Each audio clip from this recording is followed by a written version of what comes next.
And Wow. then the other part to it, this really is going to mess with a lot in the church, is teaching succession planning for churches. Wow. That's needed. Because too often when that pastor passes away, the church is left in chaos and emotions unless there was proper planning in place. So I created a whole course on that, on succession plan. And it's not just theory, but we literally walked it out in our own church where we did a 2-year succession plan with our son. And then he became the senior pastor of our church. Wow. And you know what? It's that's a subject that I definitely want to bring you back on and talk about, because if you notice now, a lot of leaders, a lot of pastors are dying. When I go on Facebook, right?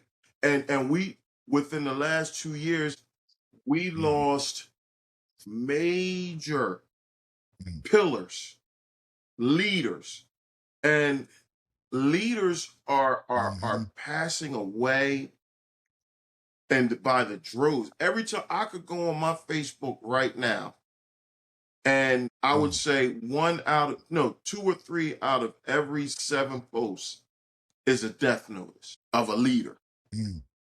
And I think that it's very important. I think a lot of times people don't like to have those conversations.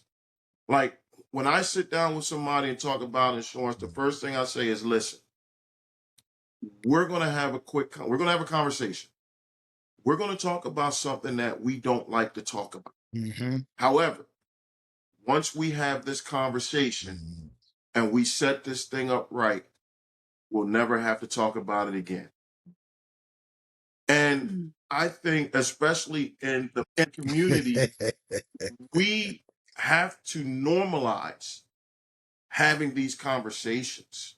My wife here, her father, back in 2012, he was an honorable man, took care of his family. He passed away. There was no insurance in place.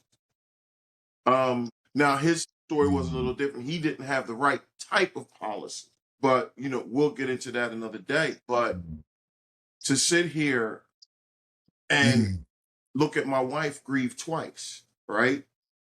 Why? Because you lost your father, the man that raised you, the man that been there all your life. But then the weight of responsibility that fell on her just to plan his home going. Of course, as her husband, I'm not going to sit back and watch him. No, we're going to jump in the trenches. We're going to get this thing done. But the weight of responsibility and the chaos that comes behind that, it's a nightmare. Yeah, it was a nightmare. Yeah. No, I can imagine. Yeah, no, I got you. I got you. And the other part, the other side of that, my father, I don't know I think I mentioned that I'm the oldest of 8. Well, he believed in planning. So he had letters written to all 8 children and his wife, and which is our mother, and we were able to write letters to him. Wow. And it's like God let him know when he was about to go. He says, I want to go on vacation with all of my children. So we have a doctor in the family, we have administrators in the family, we have entrepreneurs in the family. We all revamped our schedules, went on vacation for a week with him in a hotel. Wow.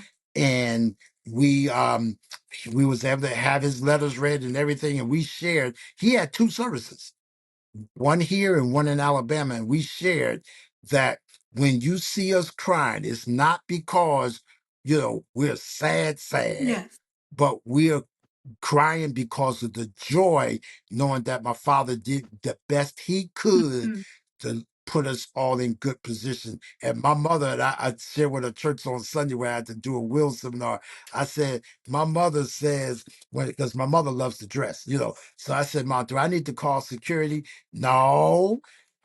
Your father took very good care of me. I mean, she just should be 89 this year. So, so we always tease. I said, I'm gonna call security, but the point being, you're hitting it right on. This will have to be another discussion.